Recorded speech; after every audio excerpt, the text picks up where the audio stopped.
What is responsive web design?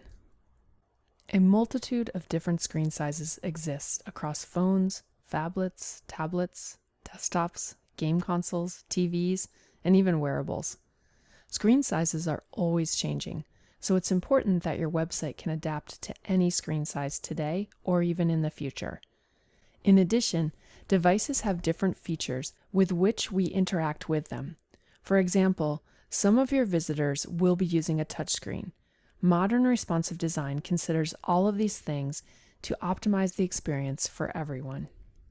Responsive web design creates websites that respond to the viewer's device by adjusting their layout and functionality to display content in an aesthetically and legible way, no matter what size and proportion of the screen they are being viewed on. The term responsive web design was conceived in 2010 by Ethan Marcotte. His idea was inspired by the creation of architecture that responds to the interaction or presence of people within a space. Marcotte described responsive design as consisting of three elements: fluid grids, flexible images, and media queries. With the increasing ubiquity of smartphones, mobile devices have grown from generating around 3% of web traffic in 2010 to almost 55% in 2021.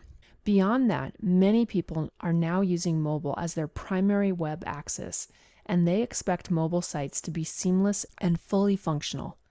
Therefore, regardless of whether you are providing information or operating a web store, users need to be able to do everything, regardless of the device they're on, in order for your website to be effective. So how do I do responsive?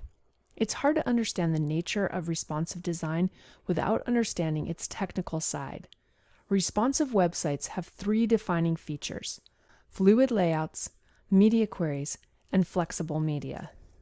Fluid or flexible layouts are the practice of building the layout of a website using a flexible grid. Flexible grids are created using CSS. Web layout consists of columns that automatically rearrange themselves to fit the size of the screen or the browser window. The flexible layout approach alone isn't enough to optimize the design for various screens. When the layout gets too small, the layout may begin to break and create columns that will be too small to display content effectively. Media queries are here to save the day. Media queries allow web designers to create conditions based on the properties of the user's device. They also allow web designers to specify different styles for individual browsers and device circumstances. As viewports begin to change the size, images, video, and other media types should be scalable, adjusting their size as the size of the viewport changes. All assets in responsive design are distributed in flexible containers. Those containers resize themselves as the user changes the browser window or switches to another device. A simple way to make media content scalable is to use the max width property and set a value of 100%. We'll be looking at this shortly. Some people think that responsive web design is all about fitting design to various screen resolutions. That's not entirely true. Responsive design represents a whole new way of thinking about design. It's about creating flexible design solutions. What does this mean? If you think of your content as water and pour it from one device to another, the water remains the same, but the view of the water is changed per the device. And you can have more water than a device can handle, meaning you will need to optimize content per device.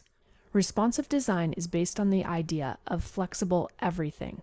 Not only the layout, but the content itself should be aligned to the medium. So now you have an overview of what responsive web design is. Let's see how we can apply these principles to our web pages.